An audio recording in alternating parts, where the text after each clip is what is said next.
Alright, I got some notes here for putting this thing back together. You notice I pulled the top. Let's just look at that. The air valve. Here it is. It sits in there like that. Not much to it. It does have a little clip on it. Okay. So you can put that on after you put the air box back on. But the notes I wanted to make was, number one, if you want to check compression, this thing has little bitty plugs. I bought some new ones. This is a CR9EIA9. $10 a piece. I had to order them, so I don't know. You know, a bike shop might have them. I don't have any bike shops anywhere near me, so I went to Hilo and actually, or O'Reilly. Let's keep calling it Hilo. Ordered them. They were almost $10 a piece. The other thing is, if you want to check compression, you need a 10mm adapter. That's how big that size is, and you won't be able to find one most likely.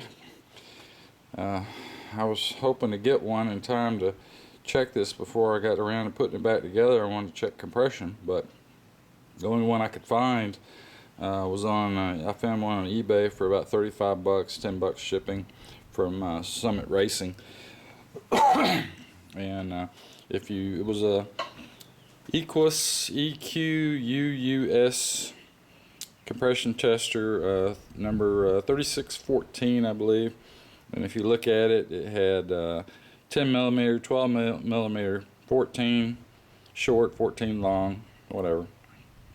You have multiple fittings, and you need the 10mm to get down in those holes. So here's your coil unplug, and just to show you how that looks in there, here it is. It just fits down there. Now when you put this in, you got to make sure it goes all the way down as far as it should go, and you can kind of hear it click. Yeah, there you go. You can kind of hear it click, but it might not be already all the way down. But as you can see right there, that's where it should be. It might click twice because it's got a little, it clicks down basically on the top of this, and it might go part way down. You hear it click, but it's not all the way down. If it's all the way down, it'll look just like that. You can see how it fits up against the head there, and if it's sticking up just slightly, then it's not all the way in. So you need to make sure those are all the way in. Now here's the thing on these connectors. These two go to the coil unplug. You see the little yellow or orange rubber is like a little gasket inside. Well, those babies can just fall out when you pop these off, and this plug's the same way, except it looks like this one's hooked. You can see right there, looks like it's hooked to the plug so it won't pop out. It's just a little seal, keep the water out of there. Definitely need that on there. On these, as you can see, it doesn't have that, doesn't come through the plug and stay on.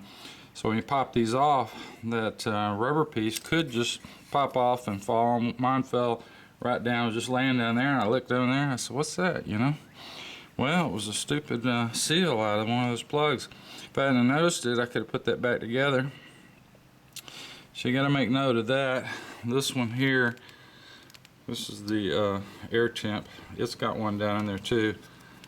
I don't see anything on the back holding it in necessarily. Maybe. Kind of hard to tell, it's a little dark here. But anyway, so you got to make sure you look at those, make sure those little rubber seals are in there before you pop that back together and just leave some parts laying around. So get you a, if you want to check compression, get you a compression tester beforehand.